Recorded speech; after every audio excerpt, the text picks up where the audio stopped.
existed for like, they've got a 20, 30 year leg up on all of the competition. Yeah. And it's really difficult. And so, we're rolling out a bunch of new features, shameless plug time, but Go for it. It's your time. No, like I'm interested. I'm like, tell me, because I like Instagram stories. You know me. I like to put I got news for you. Country music on the Instagram story or a reel. I got a little news for you. What you got for What me? if I told you in a few months you'll be able to post and import all your Instagram onto the platform? Really? See, I'm an Instagram girl. That's what I need to be hearing. That's what I'm thinking. You're sitting there, you do like the lives, you like to, you like to talk right to the camera, things like that. So that'll be something we do. That's and then exciting. I was telling Johnny before this too, sooner rather than later, you'll be able to post on GETTR and it cross-post everywhere else. Okay, So that's not something, you can't go on Twitter and cross-post on like Facebook, but you can do that from GETTR. That's exactly, I mean, I'm in content creation. John, you understand this, promoting things, because like I do so much work in terms of creating the video and then actually dispersing it onto social to then drive people to watch the long form stuff can take forever. Oh yeah. So if you guys are doing that, you're going to be leading the way, because nobody else allows that right now. Well, That'd be really cool. I hate using, because it's their word,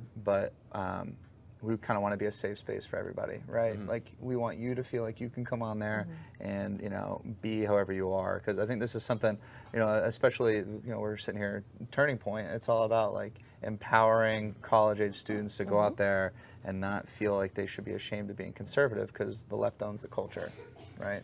And this is, I think, the best and easiest way to fight back against it. But there is a feeling when you go on GETTR, though. Every single time I go on GETTR, I'm kind of like, oh, it's a vibe. Man, I feel like I can just say it works, man. Whatever I want. I get a little radical on it. My favorite is to take my more radical things and then put it onto Instagram and be like, join GETTR, where it's really at. Yeah, that's right. That's right. You get and people are like, what are you posting there?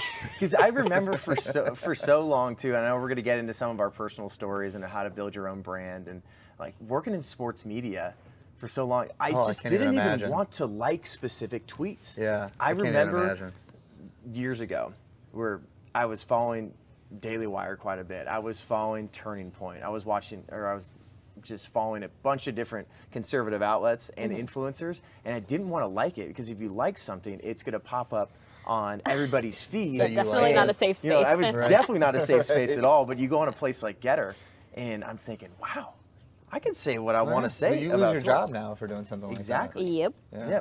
And I did. Okay, that is really, really cool, I've got to say. And what a lot of people also don't know, you guys have millions of people on the platform, right? So yeah, we're at a little over 3 million, and I think we launched on July 4th. So that's what, 4 months now, 5 months now, and a little under the hood. We've barely spent any money. It's all like just natural demand and organic growth that people are really hungry for this kind of thing. People are sick of it. Like I know I'm tired of it. I'm tired of, like you're saying, like what can I post on what platform? It makes no sense. Yeah. And for people in the content creation business, it's just a pain in the butt. Like no one has time to do that. I want to wrap up with this as we finish up this segment. So when you talk about it, the slow growth, I remember Twitter, maybe 5, 6, 7 years ago, they weren't even as big as they are now. And I remember like just getting out of high school, being a little bit of college, and it took a while for them to take off. So here, the slow growth, this basic grassroots that Turning Point knows all about, this is a culture war. And we're able to fight that culture war with these alternative platforms. So how do you think we're going to win because of places like GETTR? Again, I think it's just a matter of the left for so long has been so good about claiming the quote-unquote moral high ground, right?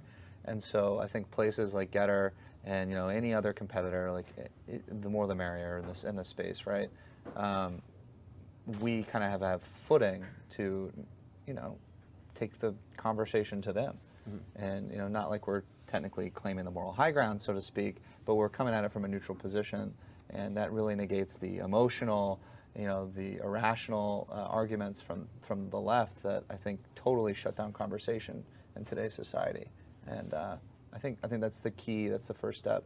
Not feeling alone and having a good footing. Do you feel like you're seeing more discourse on places like GETTR comparative to Twitter? Because it feels like Twitter is just a quick attack. You know what? I will jump in here. Positive discourse, and by that I don't mean like everybody's saying the same conservative stuff and saying, "Oh, you're so right, Morgan." But instead, it's just nice messages of like, "Oh, that's a cute shirt." I'm like, "Oh, thank you, thank you." It's not people saying they want to cut my head off with a guillotine like on Twitter.